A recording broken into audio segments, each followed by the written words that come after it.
Okay, so Wednesday night, our first night with the Veterans Writing Project, we, after a lot of discussion, decided that we were going to narrow our focus to describing a place. And so there are a couple of literary elements that we focused on when we talked about trying to describe a place.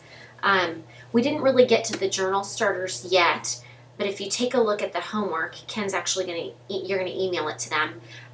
You'll see some similarities. We're going to have you describe a place where you had a significant experience. So let's keep moving And we past that. picked boot camp. So with all the different branches represented, you probably have different ideas, different experiences in common.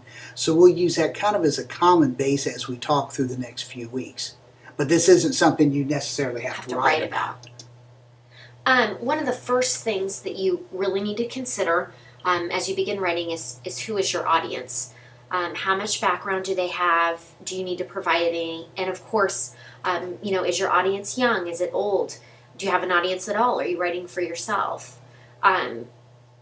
When you're choosing words and choosing experiences to document, this is something that's going to be really important. And things that enter into it to be how specific about, like Kelsey said, about specific things you have to be as far as are they familiar with your vocabulary and also the type of language you use.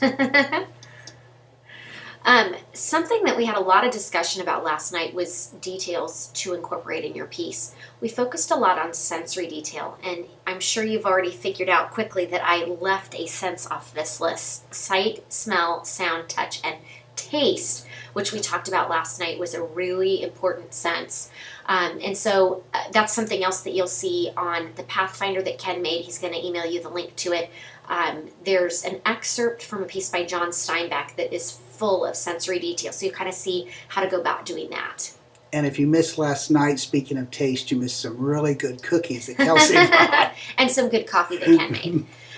One of the other things that I think a lot of budding writers or early writers take for granted is how to organize in a way that your audience is going to understand the story that you're trying to tell them. And so we talked about a couple of different ways to organize your work. The first of which was spatial order. For example, if you sit down and you're going to describe your bedroom, maybe you're going to start on one side of the room and then work your way to the other. We also talked about order importance. Do you want to start with most important and go to least important, or vice versa? Something that also came up in conversation, since you'll be recording some memories, is writing in chronological order. Even if you start out of order at first, that maybe eventually you want to get back to a point where you put them together in the order in which they occurred so that they'll make more sense to your reader.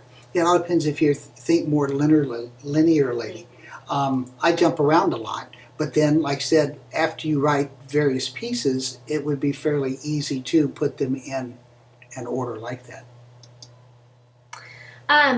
Also, I think one of the big things to consider as you're starting to write is what is it that you want to give your audience? What kind of experience do you want to give them?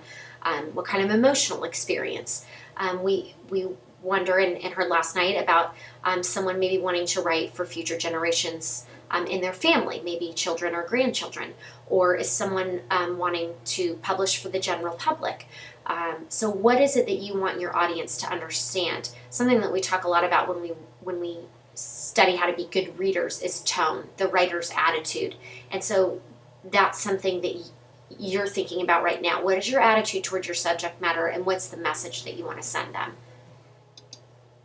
And then the last thing that we talked about was actually more of a discussion about genres. How do you want to write these pieces? Do you want to write them in the form of letters? Do you want to write stories? Would you prefer poetry? And so that's something else to consider. What genre do you want to write in? And it's also considered completely acceptable to vary your genres. And so maybe you do some letters and some stories and some poems, but variety can be a good thing. That's basically what we covered last night. It stretched out a little bit. If you have any questions, don't hesitate to give a call, give us an email. We'd like to really stress getting on something like Google Docs where you start writing and you can start sharing. So if you have any questions, just let us know. And we look forward to seeing you next week, hopefully.